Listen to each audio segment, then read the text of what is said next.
Hey guys, this is Shauna. I have lost 40 pounds doing dirty, lazy keto. If you guys are loving all of my super easy recipes, please hit that heart button for me, follow, and comment easy. And I will invite you to my recipe group where I have literally thousands of recipes and keto resources. So I'm kind of a deviled egg snob. I wanted to share this recipe with you guys because it's super different. The egg mixture is very basic. It's just mayonnaise, mustard, relish, hot sauce, and garlic powder, and you're gonna mix that up really well, put it back into your eggs, and then top with some chopped up avocado, sprinkle with fresh bacon bits, and then something I never would have thought of, sprinkle some tahini chili lime seasoning all over the top of these.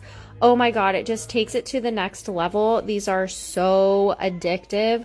I have to admit, I ate the entire tray. Loaded taco fries? Let's go.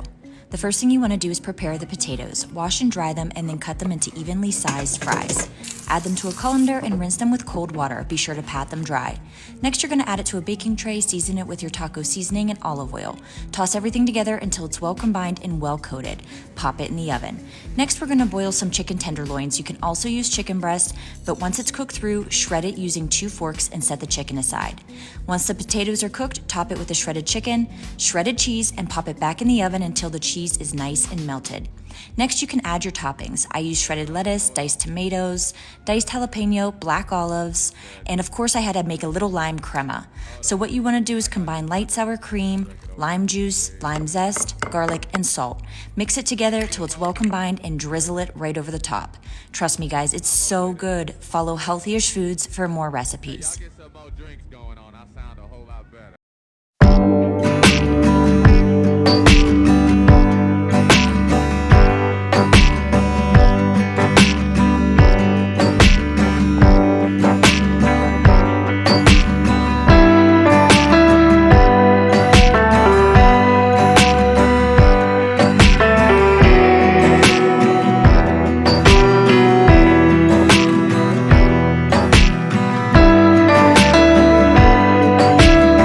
Day 7 of 30 of 30-minute recipes, we are making this low-carb, loaded broccoli cauliflower casserole. To make it, microwave some frozen cauliflower and broccoli florets and then crisp up and crumble some bacon. Then, to a mixing bowl, add sour cream, cream cheese, mayo, and spices and mix that together. Fold in the vegetables, some of the crumbled bacon, and some shredded cheese. Transfer that to a pan and sprinkle on some more shredded cheese and bacon crumbles. Cover the pan, transfer it to the oven, and bake at 450 degrees for 12 to 15 minutes. Then remove the foil and broil until the top is golden and bubbly. Garnish with some green onions and serve.